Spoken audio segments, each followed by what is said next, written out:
welcome back to the Wellthy Soul YouTube channel. If you don't know much about Wellthy Soul, it is a health and wellness blog with emphasis on natural healing and intentional living through the mind, body, and soul. To find out more information, you can visit the blog at wellthysoul.wordpress.com. For today's video, I'll be bringing you another installment of Wellthy Nutrition. It is also another kale-enriched meal. It will be a garlic potatoes breakfast scramble.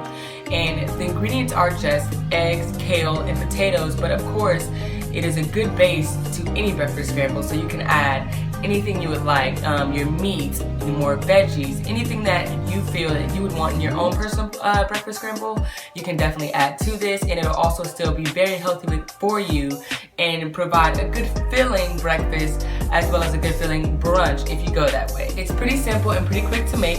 You can make it in 30 minutes. Sometimes I make it in 20 depending on the morning and how slow I'm moving. But it's very simple, so let's get right into it. So I'm just going to start out by rinsing the potatoes off real quick before we cut them. I will not be peeling them because the skin is pretty healthy and I do like to try to eat the skin as much as possible. I will start by cutting the potatoes long ways first, and then I'll follow by cutting the halves long ways again, making quarters of the potatoes. And then after those quarters, I'll slice them horizontally to create smaller pieces, but you'll see here in a second.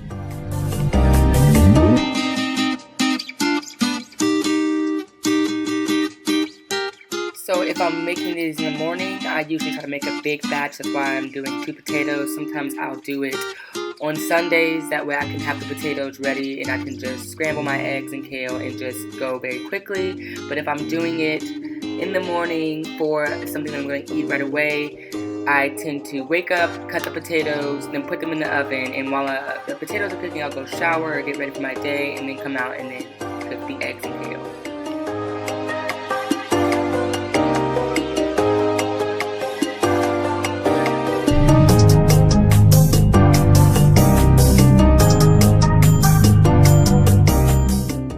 So now I'll just be showing you how I'm cutting the potatoes horizontally to create the smaller pieces. I'll only be showing you one potato and then I'm going to fast forward through the rest because it's pretty self-explanatory after you've seen it.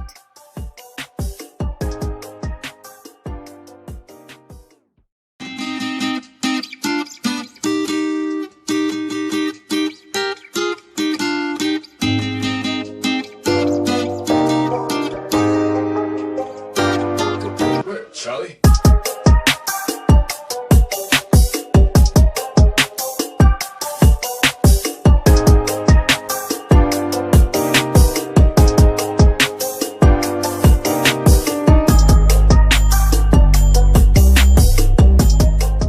So now I've just gone back to real time real quick just to show you guys me cutting this potato. Again, just to give you another example, I don't use the butt pieces, if that's what you call it, the end pieces. I just don't like those pieces. I don't know, I mean they're not ugly or anything, but honestly they're ugly, so I don't like to eat them. So that's why they're sitting over there to the left. I will be throwing those away and moving on with the rest of the potatoes.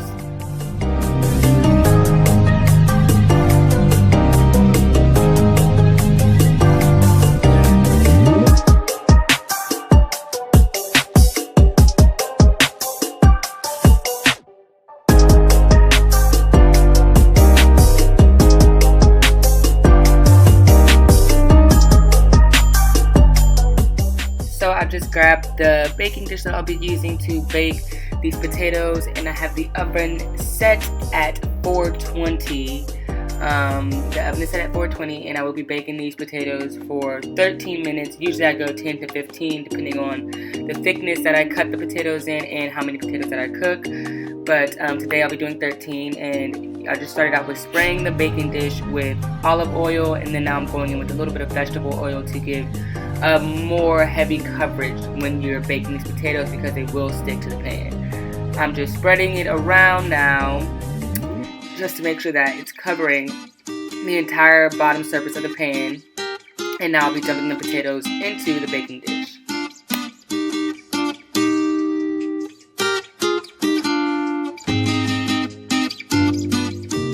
Once you have all the potatoes in the baking dish, you want to shake them and try to evenly spread them throughout the bottom of the pan. You will kind of want to make sure each one has its own, place on the bottom of the pan. Now I'm just going to put a little bit more extra vegetable oil on there just so they can be nice and oiled up and saturated, so that all sides can be cooked evenly and they don't stick to the pan.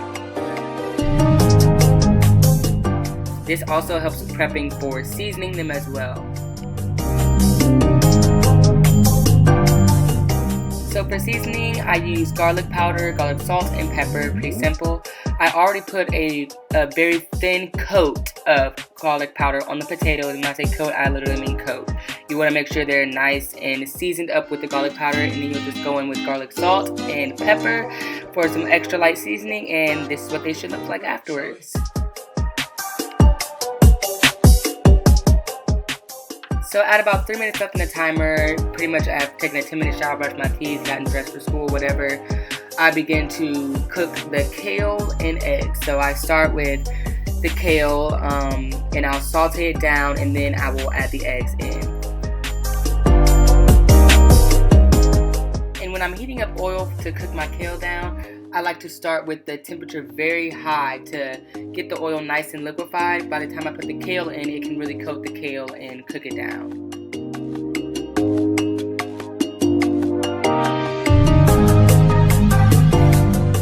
So here is a look at the potatoes coming out of the oven. This is what they should look like. They've kind of gotten a little brown. Most of the brown will be on the bottom, but they should look like this. So back to the kale and eggs, I'm just spreading the oil around the pan to prepare it for the kale. And I'll just be grabbing a hefty handful of kale, turning the heat down, as you see, to a more medium heat. You definitely don't want the heat very high when you are putting the kale in, just very high when you're cooking the oil to make sure it's liquefied.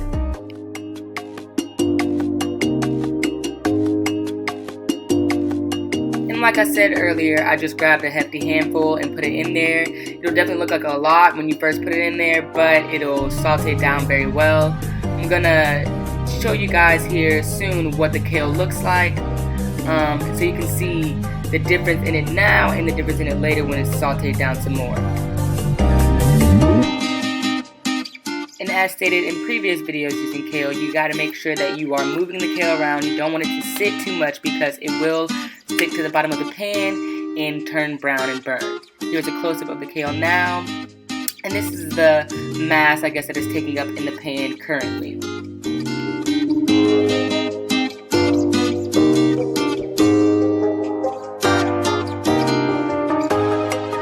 So now I'm just moving the kale over to one side to prep for putting the eggs in the pan. I don't like to just toss the eggs right on top of the kale. I like to put the eggs on one side and let it get a firm bottom and then mix it in with the kale. And as you saw, I'll be using 3 eggs for this meal.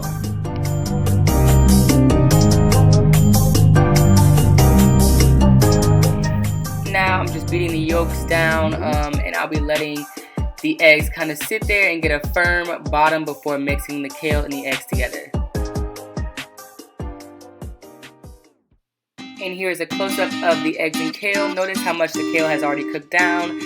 And you want to make sure that they are separated before mixing them in, or it can get kind of yucky. I'm just going to go ahead and season the eggs with a little bit of garlic, salt, and pepper. Just very light seasoning so it's not a bland meal.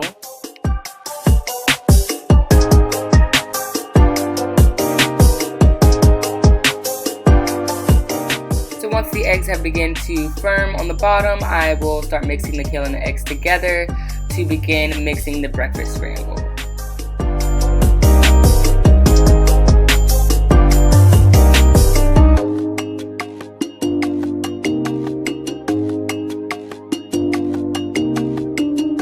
Once the eggs have fully cooked through, or seemingly fully, you kind of still want them to have a little bit of extra cook in them.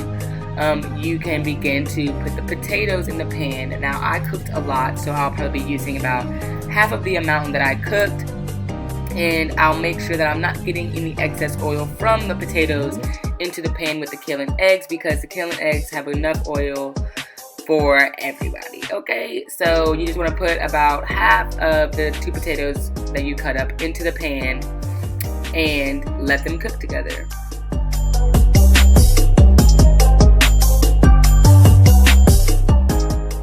Update on the heat.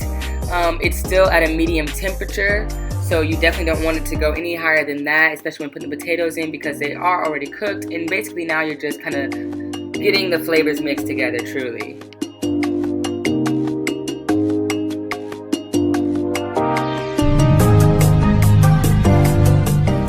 After letting the potatoes, kale, and eggs stick together, I'm just coming back to mix them up, which will be the final step in preparing this meal. Now I'll be showing you guys a close-up of what it should look like at the end, all together in the pan.